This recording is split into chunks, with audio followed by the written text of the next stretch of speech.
Big day for President Trump. He has just arrived in Israel. As you can imagine, there's massive security there. This is the first time a president's ever gone to Israel on his first foreign trip. And as you know, when you go on these trips, there are a lot of rules on these big events. Even world leaders seem to have a little confusion about where to stand. Take a look at what the cameras caught this morning.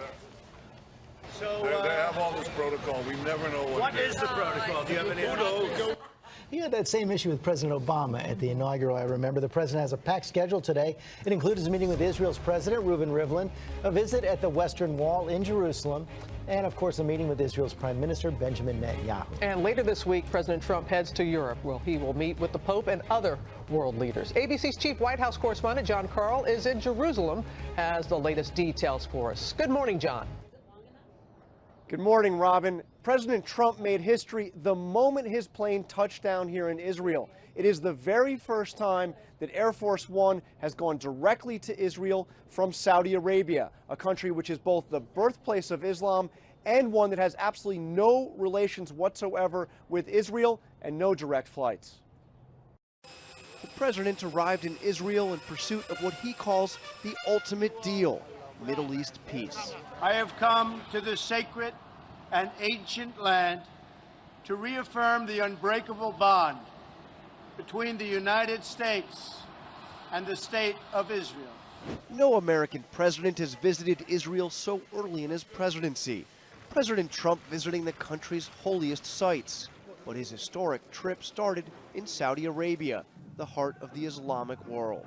There, in the birthplace of Islam, an image that not long ago would have been impossible to imagine. While in Israel, President Donald Trump became the first U.S. sitting president to visit the Western Wall. It's considered to be one of the holiest places in the Jewish faith. The Western Wall is located in the Old City of Jerusalem, land Israel seized from Jordan during the Six-Day War in 1967. Israel later made Jerusalem its capital, but other parts of the world refused to recognize Israel's claim. That's why countries instead have foreign embassies in Tel Aviv, including the U.S. Jerusalem is also a major sticking point of the Israel-Palestine conflict. Both sides consider Jerusalem its capital. That's why the Trump administration did not want Israeli Prime Minister Benjamin Netanyahu to accompany Trump to visit the Western Wall. ABC reports the administration claimed it was a private visit, but a U.S. official reportedly told an Israeli official that the Western Wall is, quote, not your territory, it's part of the West Bank. Trump's visit coincides with the 50th anniversary of Israel's capture of Jerusalem.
With one voice, that Iran must never be allowed to possess a nuclear weapon, never, ever, and must cease its deadly funding, training, and equipping of terrorists and militias. And it must cease immediately.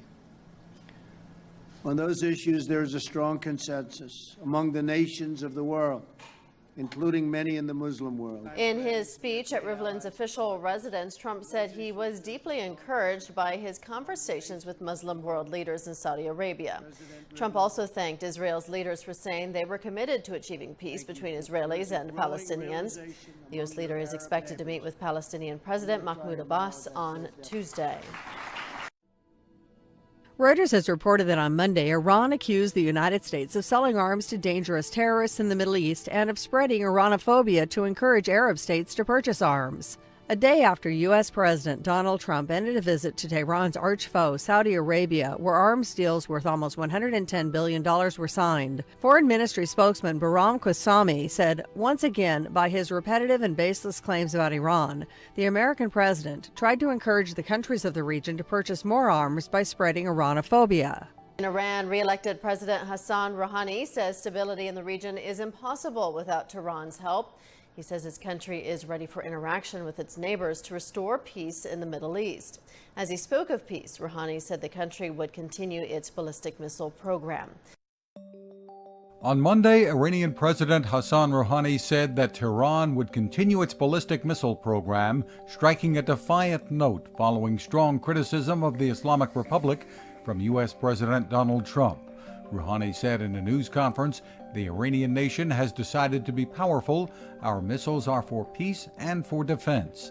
American officials should know that whenever we need to technically test a missile, we will do so and will not wait for their permission. Rouhani went on to criticize Saudi Arabia over its lack of democracy, urging Riyadh to allow its people to determine their country's future through free elections. Elsewhere, North Korea declares its medium-range missile ready for deployment after a weekend test.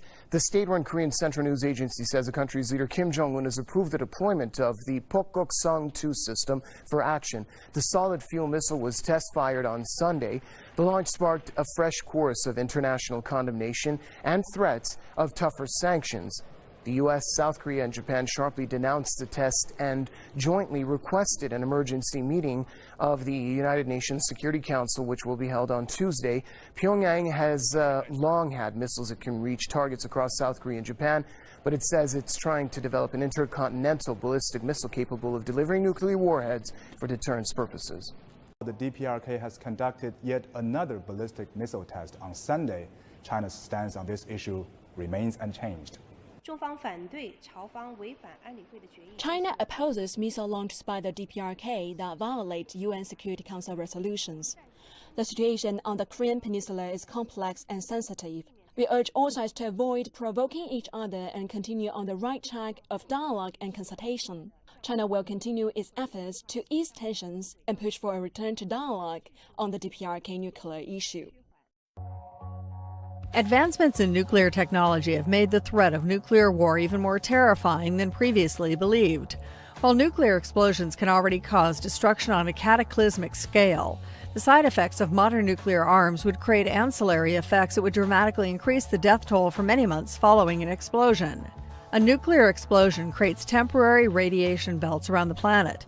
These bands of high-energy particles are hugely damaging not only to organic life but also to almost any electronic systems they encounter. These bands move through the upper atmosphere, creating broad streams that would encircle the Earth. With modern civilization reliant on satellite communications and infrastructure, any nuclear exchange could cause critical damage to vital pieces of the world's technological backbone. At least 24 people are hurt after a bomb blast at a hospital in downtown Bangkok. Thai police say the explosive was hidden in a container near the entrance of a pharmacy at the Phra Mang Kut Klao Hospital. Most of the injured were hurt by broken glass. No one has claimed responsibility so far, but the attack comes on the third anniversary of the military coup in the country. CGTN's Tony Chang reports from the capital. There are few things more heinous than targeting the sick and weak with a bomb. But whoever planted this device clearly intended to cause panic, fear and harm. The target is a hospital popular with service personnel in an area with several military bases. And the date is also very symbolic.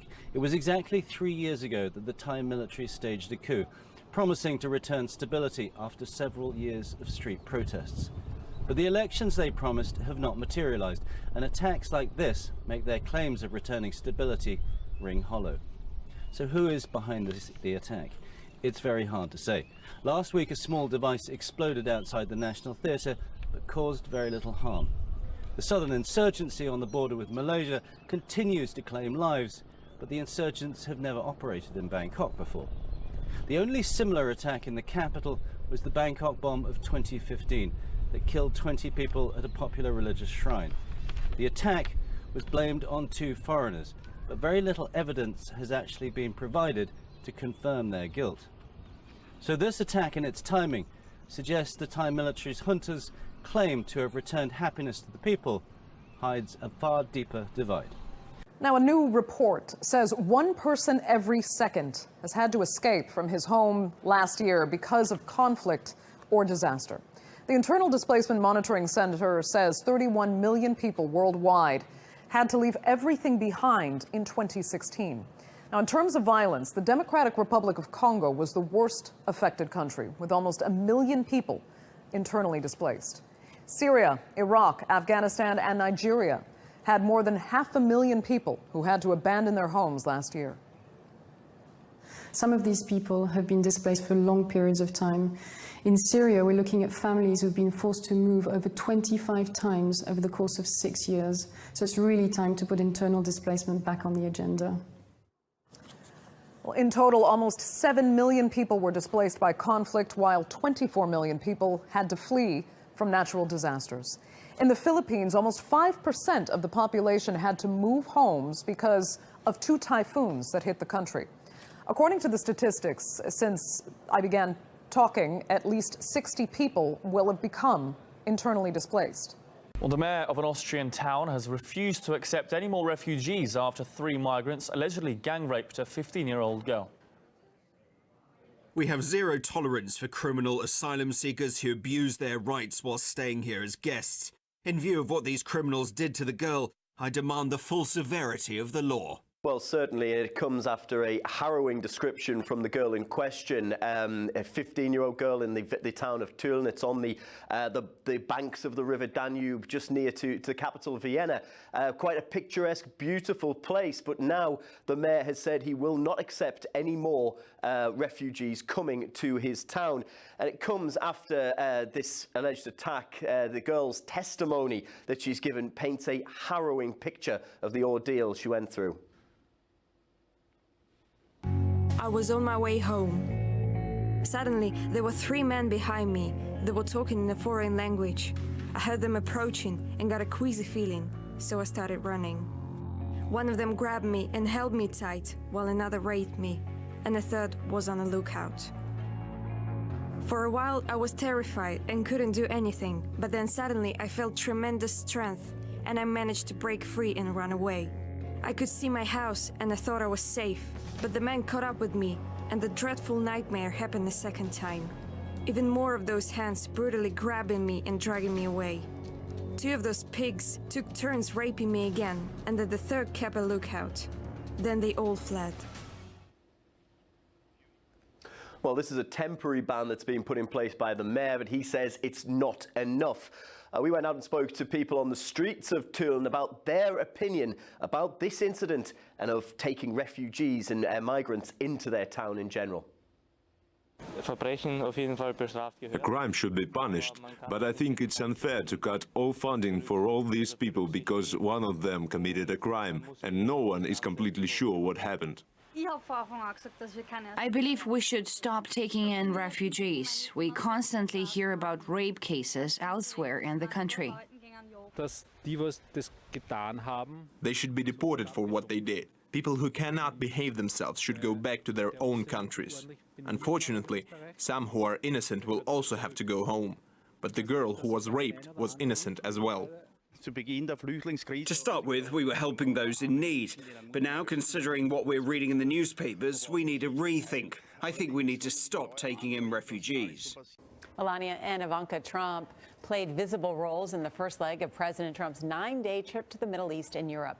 The First Lady and the president's oldest daughter attended events in Saudi Arabia, highlighting new freedoms for women in that socially conservative country. Well, President Trump has made it a policy not to publicly lecture on human rights. But First Lady Melania and Ivanka Trump both celebrated women's empowerment in Saudi Arabia, where women were recently granted more freedoms, including the right to enroll at university and to open a bank account without requiring a man's permission. Ivanka Trump tried to fill her father's shoes on Sunday, standing in for him at a social media event in Saudi Arabia. Social media is an incredibly powerful tool. On the sidelines of the presidential visit, both Ivanka and First Lady Melania Trump attended events focused on female empowerment in a country where gender segregation still exists. The First Lady visited a GE call center staffed entirely by women. Yes. And Ivanka posted this image of an economic-focused event with women leaders, where both the Kingdom and the United Arab Emirates pledged $100 million to a proposed World Bank Women's Empowerment Fund. The Texas legislature has passed a bill setting strict stipulations on abortion. Senate Bill 8 is the latest piece of legislation from Texas related to abortions. A previous law forced abortion providers to cremate or bury any fetal remains. However, that was blocked in federal court. The latest law sets new limitations on abortion procedures by outlawing a common second trimester procedure called dilation and evacuation. The bill proposes felony charges for physicians who perform D&E procedures. According to the Guttmacher Institute, D&E procedures account for 95% of the second trimester abortions performed in the U.S. A transgender bathroom bill, reminiscent of one in North Carolina that caused a national uproar, now appears to be on a fast track to becoming law in Texas, though it may only apply to public schools.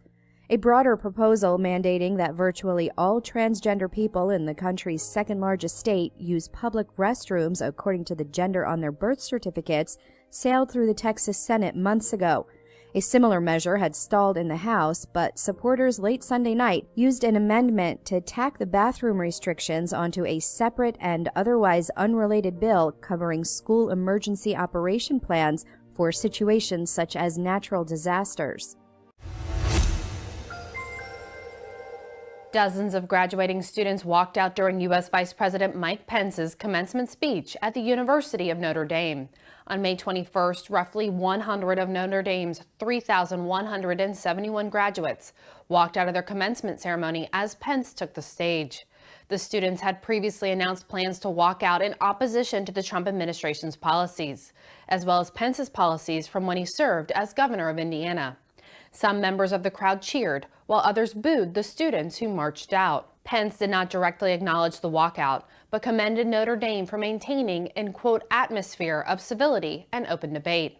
The school invited Pence to speak after students signed a petition against having President Trump speak at the commencement.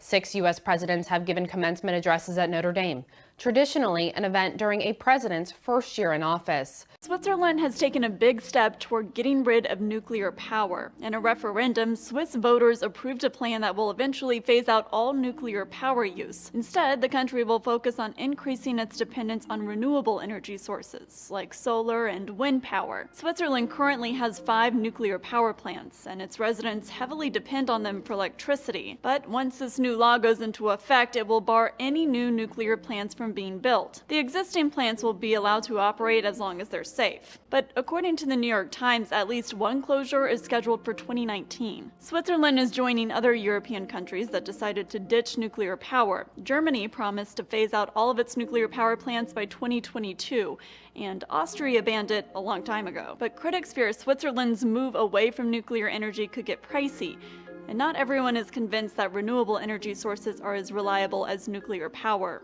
The Swiss government will gradually start implementing the new law starting next January. The Democratic Republic of Congo now, where the health ministry is reporting that a 4th person has died from Ebola.